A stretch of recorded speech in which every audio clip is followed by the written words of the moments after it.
Welcome to Daily Scripture Reading. I do not own the rights to this music. 1 Kings chapter 11, beginning at verse 14 and ending at verse 25. This is the New King James Version. Now the Lord raised up an adversary against Solomon, Hadad the Edomite. He was a descendant of the king in Edom. For it happened when David was in Edom, and Joab the commander of the army had gone up to bury the slain, after he had killed every male in Edom, because for 6 months Joab remained there with all Israel, until he had cut down every male in Edom.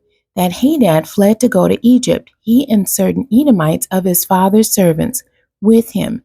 Hadad was still a little child. Then they arose from Midian and came to Paran, and they took men with them from Paran and came to Egypt, to Pharaoh king of Egypt, who gave him a house, apportioned food for him, and gave him land. And Hadad found great favor in the sight of Pharaoh, so that he gave him as wife the sister of his own wife, that is, the sister of Queen Tahpenes. Then the sister of Tahpenes bore him Genubath, his son, whom Tahpenes weaned in Pharaoh's house. And Genubath was in Pharaoh's household among the sons of Pharaoh.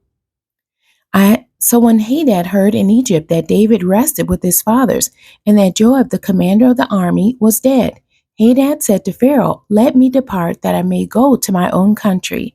Then Pharaoh said to him, "But what have you lacked with me, that suddenly you seek to go to your own country?" So he answered, "Nothing, but do let me go anyway." And God raised up another adversary against him, Rezin, the son of Eliada, who had fled from his lord, Hadadezer, king of Zobah.